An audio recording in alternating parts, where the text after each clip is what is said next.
Well, happy Mother's Day. I'm so happy that you guys are here this weekend. If you came with somebody, if you're somebody's mom, somebody's grandma, and you're visiting with us, we're so happy to have you here this weekend with us for this special Mother's Day where we want to celebrate you.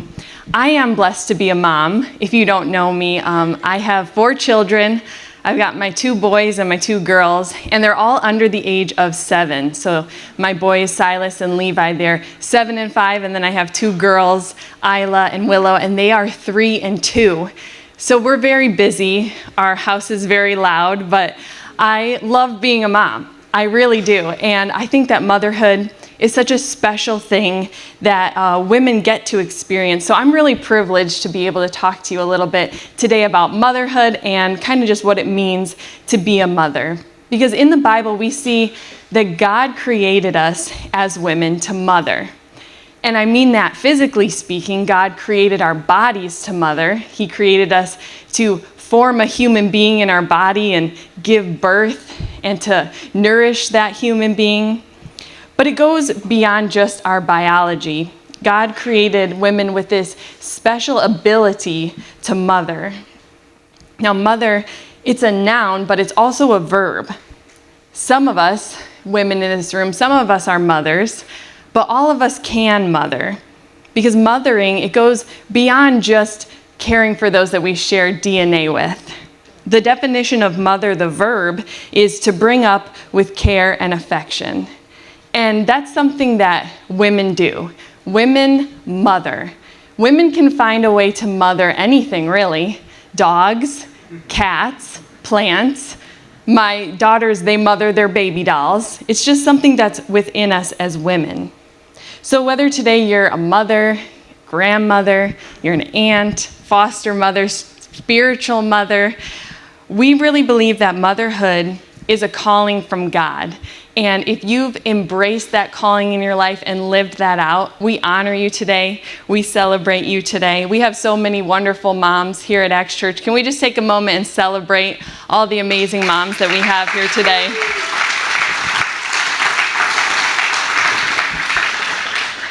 Well, recently we spent a whole week at our Acts Women Gathering. We do this Bible study midweek where the women get together and we talk about things every week. And recently we spent a whole week talking about motherhood. And so I gave a talk about motherhood, and then we always get into groups and we have a little discussion time. And that week, the very first question, or rather statement that was asked for people to give their input on was, "Tell us about your mom." And it's a really simple question, but it's really a very vulnerable thing to ask someone to tell me about your mom. And as women began to share, the responses were all different. There were women who just immediately when you ask them, tell me about your mom, they can begin to list off all the wonderful things that their mom did for them, that she meant to them, the relationship that they had. And it's very easy to talk about their mom because of the wonderful woman that she was. And there were women who, when asked that question, just that simple question brings up disappointment, hurt from the past, old wounds kind of resurface, and it's not as easy to talk about. And then there were women who immediately were brought to tears just by talking about their mom because she's not here anymore. And whenever the mention comes up of your mom, it's a feeling of loss and missing her because of what she meant in your life. And each response was unique. Each woman had a different response to that question. But I was left after that night with just this lasting impression about the significance of a mother's influence. Because whether their influence was good, whether it was bad, whether it was somewhere in the middle, the influence that mothers have on our lives is undeniable. So I want to talk this Mother's Day about a mother's influence. Now, God's word points us to the fact that a mother's influence and a mother's instruction is a valuable thing. It says in Proverbs 6:20 through 23, "My son, obey your father's commands and don't neglect your mother's instruction. Keep their words always in your heart. Tie them around your neck. When you walk, their counsel will lead you. When you sleep, they will protect you. When you wake up, they will advise you. For their command is a lamp and their instruction a light. Their corrective discipline is the way to life. So this passage, it makes a distinction between the father and the mother, and it says that the father's commands and the mother instructs. And it says that this instruction from a mother, it's valuable. It's something that you should tie around your neck. You should keep it in your heart always. It's going to protect you. It's going to lead you. It's like a light that's going to show you where to go in life. It's a valuable thing to have a mother's instruction. So one thing is true for all of us in this room today. All of us have a mom. None of us would be here without our mom. And beyond that, I'm sure that there is other women in your life. When you think about a mom, a person who mothered you, maybe someone comes to mind like an aunt or a grandma or one of your friends' mom that mothered you throughout your life, that showed you that care and affection and brought you up. Now, as much as Mother's Day really is just this commercial holiday and an effort to get us to buy things and spend more money, at the heart of it, honoring our mothers is something that the Bible commands us to do. It's one of the 10 commandments that were given in the Old Testament, and then also Paul restates it and confirms it in the New Testament. It says in Exodus 20:12, "Honor your father and mother, then you will have a long, full life in the land the Lord your God is giving you." It also says in Ephesians 6:2, "Honor your father and mother. This is the first commandment with a promise. If you honor your father and mother, things will go well for you, and you will have a long life on the earth." So as Christians, we believe that God's commands for our life, they're always for our good. God created us, and he gives us the instructions to live out in a way that are for our own benefit. If we follow his commands, we believe it'll only return to bless us in our life. Now, this commandment, it's very clear. It's very straight and to the point. And I didn't cut out any verses around there. That's all it says. It just says, honor your father and mother. And we aren't really given any clarifiers as to honor your mother if she was a Christian or if she was honorable. We're just told to honor. Now, the meaning of that Hebrew word honor, it means to give weight to. And I think that that makes a lot of sense when you think about it, because there will always be weight to your mother's influence. You literally would not be here without her. You would not be alive without your mother. So there's always going to be some weight to her influence in your life. Now, I don't know how many of you have experienced this, but becoming a mother can make you appreciate your mother in a whole new way. Has anyone else experienced that? Once you have a child of your own and you realize the effort it takes just to keep one of these things alive is exhausting, right? It's a lot, not to mention 1, 2, 3, 4 of these things. To keep them alive, and then we're talking about to make them thrive, it's a lot. So at bare minimum, if you made it out alive, you can be thankful, right? We can be grateful to our mothers for that, if nothing else, that they kept us alive. But honor your mother because of her influence in your life. For some of us, this is really easy to do, and for some of us, this might be harder. But choosing to honor your mom does not mean that there weren't problems, that there weren't issues. None of us had a perfect mother, but all of us can be grateful for her influence, whether her life brought positive things into your life or not. As Christians, we're people who walk in forgiveness, and we walk in grace, and we give forgiveness to people who don't deserve it because of the grace and forgiveness we were given when we didn't deserve it. And so although today might bring feelings of disappointment for some, today can be the day that you let go of bitterness and resentment and begin to walk in healing and in honor and to give forgiveness, maybe even to people who don't deserve it. I think another thing that happens when we become moms is it becomes easier to give grace to your own mom once you become a mom yourself. Because before you experience being a mom, you can't really understand it. How many of you know that you can read all the books, you can listen to all the podcasts, but nothing really prepares you for being a mother until you become a mother. You can only do so much, you can only get so much advice, but you have to truly experience it. And once you become a mom, you realize just how easy it is to miss the mark. How often we fall short as moms of even the mom that we want to be.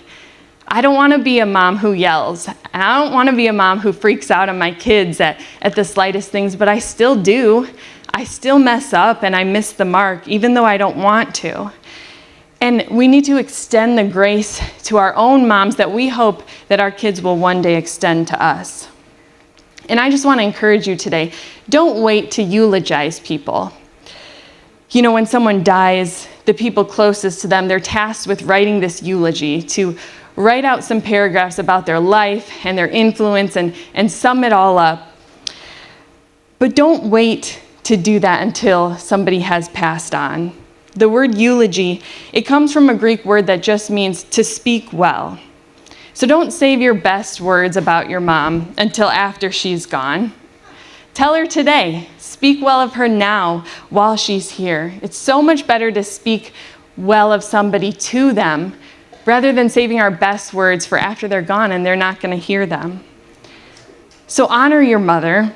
Give weight to the influence that she had on your life, and speak well of her now if she's still here. I was one of those fortunate people who was blessed with a good mom. And when I think about a mother's influence, my mother's influence on my life was undeniable. I wouldn't be here on earth without her, but also I wouldn't be here in church following Jesus without her influence on my life. My husband and I, we have a similar story in that our mothers were the ones who brought faith into our families first. So my mom was the first Christian in her family, and then she was also the first Christian in our family. And so from the time that I was a baby, she raised me and my brother and sister in church and always pointed us towards a relationship with God. And my mom was a single mom for most of my life growing up. So there's a lot that I could say about my mom, that she was hardworking, she was selfless, but that's not what stands out when I think about her influence on my life.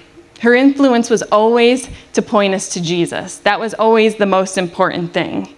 She wanted us not just to have her faith, but have a faith of our own. And that's something that I'll always be grateful for, that she gave me that foundation of faith in my life to build on. And it's not just me, but all three of us, my brother and sister, we're all still serving God, still in the church, and raising our families to do the same thing. And really, it's all because of my mom's influence. So I just wanted to take a moment and honor my mom today. She's actually,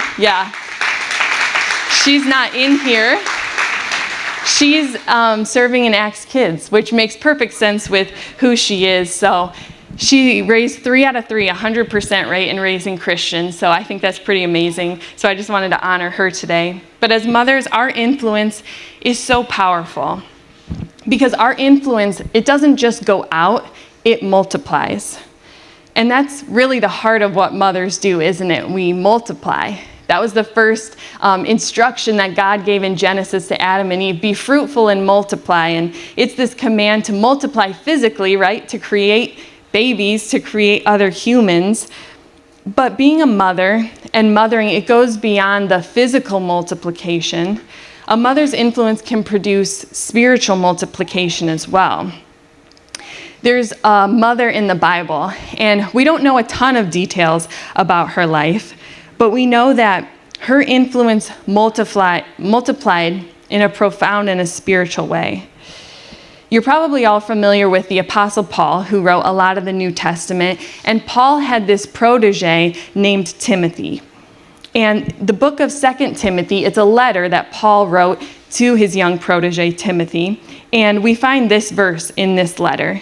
It says in 2 Timothy 1:5, I remember your genuine faith, for you share the faith that first filled your grandmother Lois and your mother Eunice. And I know that same faith continues strong in you.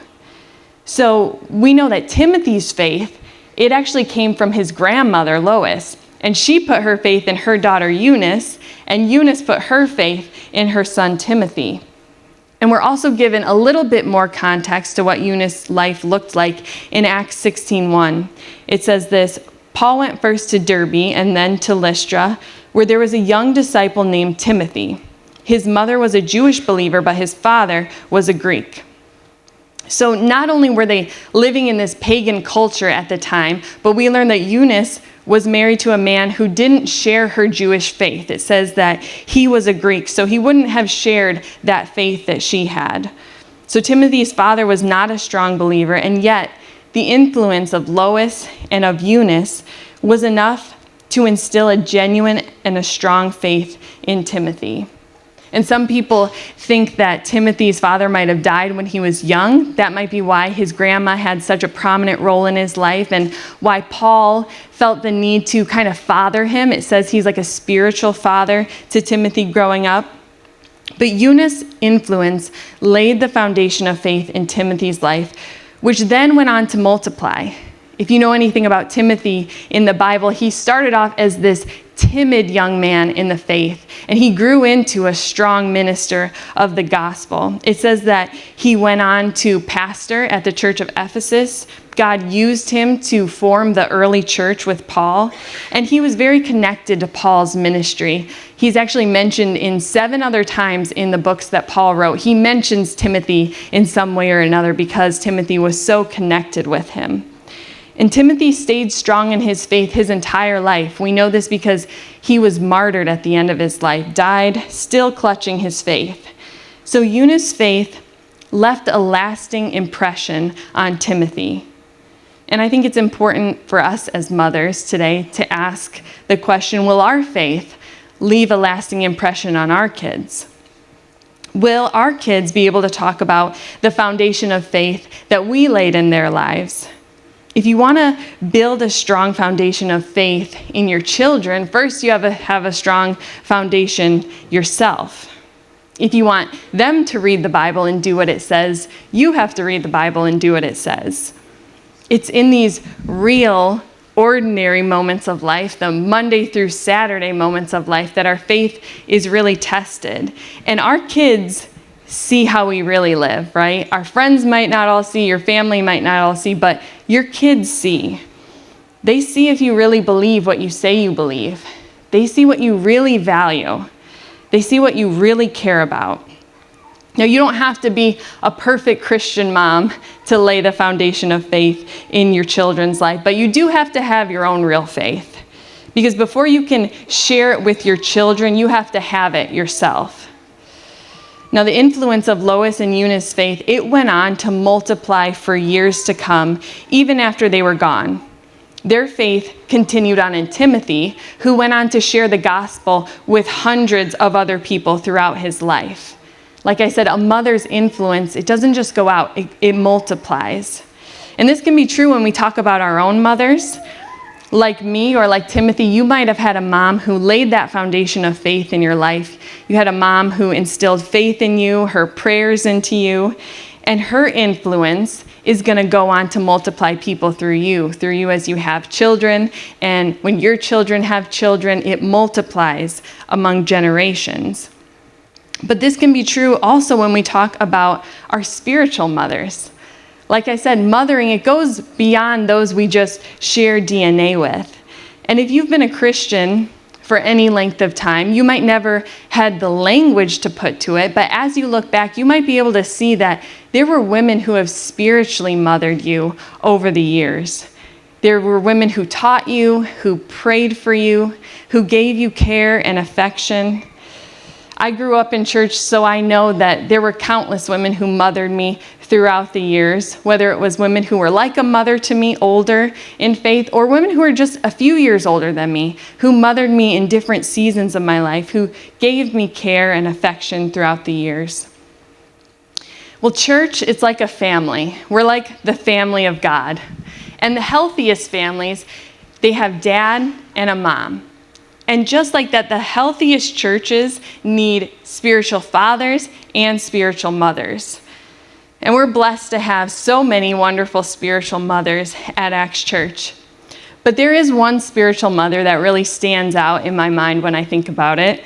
And I think she's really our spiritual matriarch of this house. And that would be my mother-in-law, Deb Graper. She really stands out. And she's somebody who I would consider to be one or really my spiritual mother. And I know that she's not just mine, though. I know that so many of you in this room would consider her to be your spiritual mom as well. So she's our spiritual mother, I'll say. I won't claim her as mine, she's ours. But just like I wouldn't be here without my mom, I wouldn't be here giving you this message without her influence in my life. If you don't know, Deb is Cameron's mom. So she's also my mother-in-law. She's our student pastor here at Acts Church, and then she's also a teaching pastor. And not only that, but she was my youth pastor growing up. So from the time that I was 13 years old, she was this consistent spiritual mother in my life and in so many other people's lives. And there's so much that I could say about her influence on my life. So many things she taught me over the years. Messages that I'll still remember. I'll still remember the way you said things and things that I learned over the years. And especially now being an adult, I look back and I think she always told us to read the Bible. She always stressed that. And it stands out to me because we were like 14, 15-year-olds, but she always held us to this high standard of, no, you need to be reading the Bible for yourself. You need to read it. You can do that. You're smart enough. You're old enough to do that. And I think that's probably why I read the Bible so much as a teenager, was because of her influence in my life.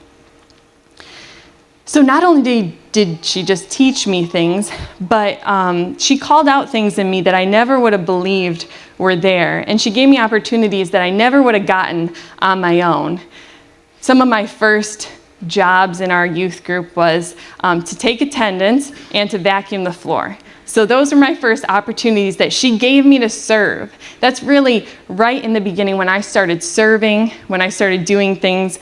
And then one day, for some reason, she asked me if I would be willing to give the announcements to our youth group. And we had a pretty decent sized youth group. It was like 50 or 60 kids. So she asked me if I would be the one to go up and to bring the announcements to our youth group. And I was terrified. Didn't want to, but I said yes. So I've literally been giving announcements at church for like 20 years now. How weird is that? It's a very weird skill to have, but I've been doing it for a long time. But she also gave me opportunities to teach. She gave me opportunities to teach Sunday school, to teach Bible studies when I was like 16, 17 years old. And she called out things in me that I never would have thought were even there. She spoke life over me. She said, "You're a leader." I didn't think I was a leader at 15 years old, but she encouraged my giftings to speak, to lead, to teach. And there's no doubt without her influence in my life, I never would have pursued those things on my own. I never would have had opportunities like that. Like I said, a mother's influence, it multiplies.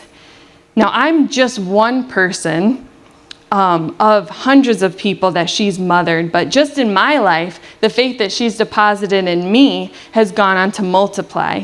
And because of her faith in me, I've gone on to minister to other people. But she's been doing youth ministry for 20 years this year. How amazing is that? So 20 years. The number of people that she's influenced would be impossible to calculate this side of eternity. There's moms, dads, pastors, worship leaders out there faithfully serving Jesus because of her faithfulness and because of her influence. A mother's influence multiplies. It has the potential to affect so many lives and to impact generations to come. There's no doubt I would not be here today if it wasn't for her, but also this church would not be here if it wasn't for her. So can we again just honor her for a moment, our spiritual mother? And if there's women in your life, when you think about a spiritual mother in your life, text them today. Honor them, call them, tell them that their influence has ministered to you. Honor the mothers that have influenced your life. So today, take a moment, look back at the mothers that you've had in your life and honor their influence, but also look around at who you can influence today. Who has God placed in your life to mother? Who can you influence? We know that the Bible says that children are a blessing. It says in Psalm 127, 3-5, "Children are a gift from the Lord. They are a reward from him. Children born to a young man are like arrows in a warrior's hands. How joyful is the man whose quiver is full of them. He will not be put to shame when he confronts his accusers at the city gates. If you're a mother today, I hope that you do feel blessed. I hope that you feel that reward that children are. If you're a mother, you have influence. There's no question of whether you do or not. The significance can't be overstated that you are someone's mother. And the question is not, do you have influence? The question is, what will you use your influence for? When your children think about what you passed on to them, what is going to stand out to them? That you taught them to be kind, maybe? That you taught them to be a hard worker? That you had a really clean house? Now, those things are good, but those things aren't going to save their souls. Those things don't mean a whole lot in light of eternity, in light of life and death. And the truth is, the most valuable thing that we can pass on to our children as moms is to point them to a relationship with Jesus. The most important things we can teach our children is how to follow Jesus, what it looks like to follow Jesus, how to pray, how to read his word, how to worship, how to serve, how to love others.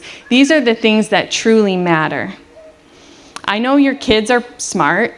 I know they're probably really talented, but do they know Jesus?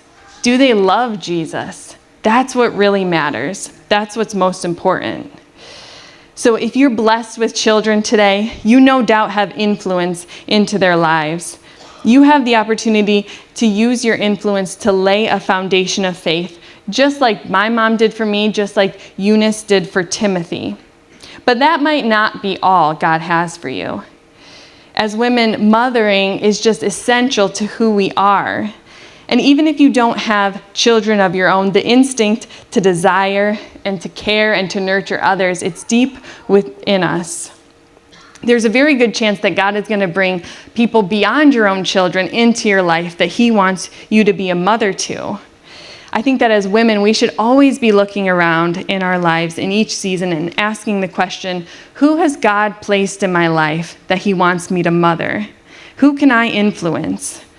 And I pray that you would embrace your identity today as a mother, as a woman whose God-given role is to mother others, to love them, to shape them, to nurture them. Being a mother is a sacrifice. Amen? It's a sacrifice. We sacrifice our bodies, our time, our sleep, our energy, our effort. And being a spiritual mom is no different. It's a sacrifice of time and energy. 20 years, when you think about that, of time and effort gone into mothering people when she could have been building whatever else in 20 years with her time and effort, but she chose to funnel it into spiritual mothering. So a mother's influence, it can't be overstated. It's so significant. And the same is true for spiritual mothers. We need spiritual mothers desperately in our world, in our community, but also right here at Acts Church. We need spiritual mothers in Acts Kids. We need women who are willing to sacrifice their time and energy so that they can pour into children and teach them about Jesus, to show them that motherly affection that not all children have. And I'm so grateful as someone who was raised in church for the mothers that poured into me over the years that I don't even know, I don't even remember them, but I'm thankful for them. We need spiritual mothers in Acts students. These are crucial years for kids. And just like I needed someone to call things out of myself that I didn't know were there are students right now who need a spiritual mother to call greatness out of them, to tell them you're a leader, not a follower, that you have faith, you have gifts, you have talents God wants to use, that they can change the world. And we need spiritual moms in Acts women. Paul in Titus 2, he instructs the older women should teach the younger women in the church. And we need older spiritual mothers who are willing to sacrifice that time and effort to pour into the lives of younger women, to share your faith, just to share your life and to show what it looks like to be a godly grandmother and a godly mother and a godly woman. A mother's influence has the potential to change lives, to change families, to change churches, and to change generations. So if you're a woman here today, who has God placed in your life to influence? There's no doubt that a mother's influence is significant. If you have children, your influence will shape their lives forever. So how are you using that influence? What do you want your children to say about your influence? If you want them to say, my mom wasn't perfect, but she gave me a foundation of faith to build on. Before you pass that on to your children, you have to have it for yourself. And so maybe today's the day you just need to get that firm foundation of faith in your own life.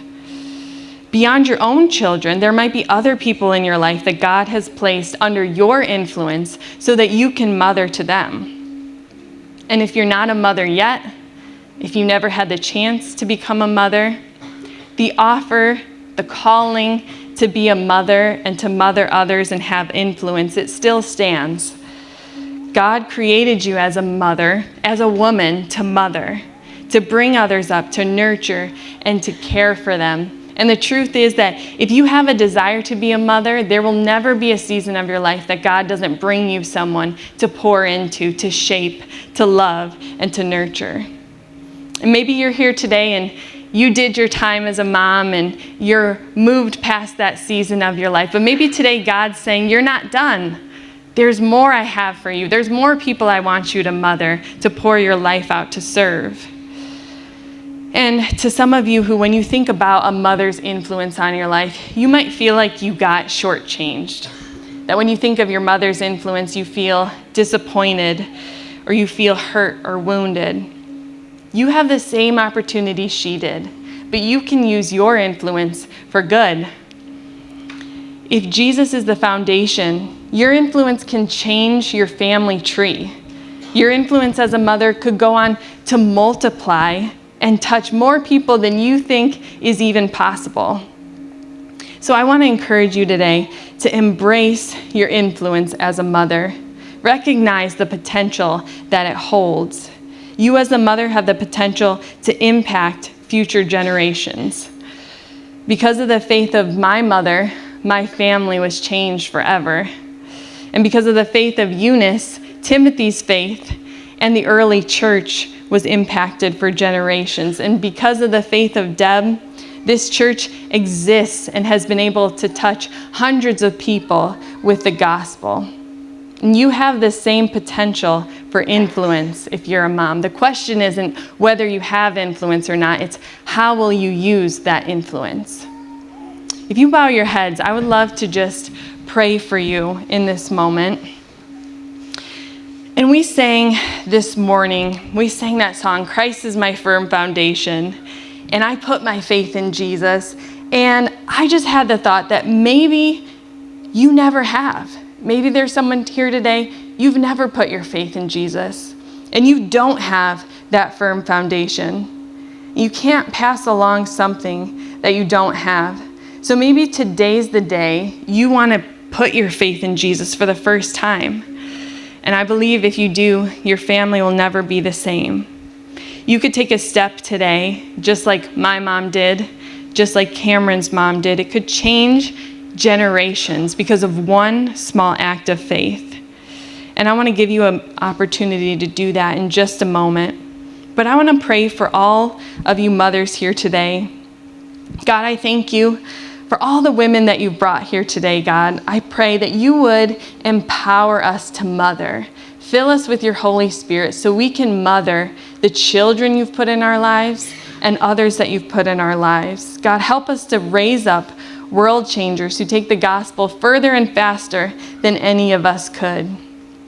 And I pray, Holy Spirit, that you would show us who it is you want us to mother.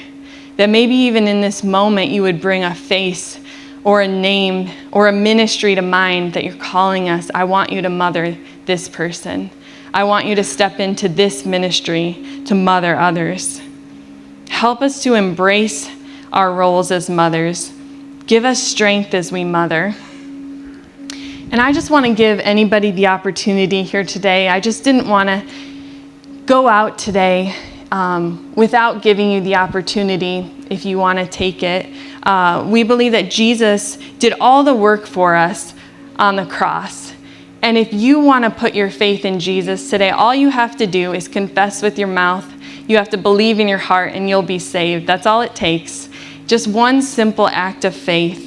And so if that's you today, if you never have before and you want to put your faith in Jesus, I'm just going to ask you just to take a small step of faith. And I'm just going to ask you to raise your hand above your head. If there's anybody who you want to put your faith in Jesus today, just raise your hand above your head. And I want to pray for you today as we go out of this place. Would you pray? Would you repeat after me for people who want to put their faith in Jesus today? Repeat after me. Thank you for dying on the cross for me. Please become the king of my life. I trust you with my eternity. And it's just a simple prayer, but it moves our hearts in the right direction. It's just a step of faith that we say yes to Jesus and we trust him. So God, you see the people who raised their hands today. God, I pray that you would rush into their life, God, that you would empower them, that you would change their lives and you would change their family for generations to come. And I just thank you for everything you're doing in us today, God. Bless all the women here today. Bless all the mothers here today, God. And I just pray this all in Jesus' name. Amen. Amen.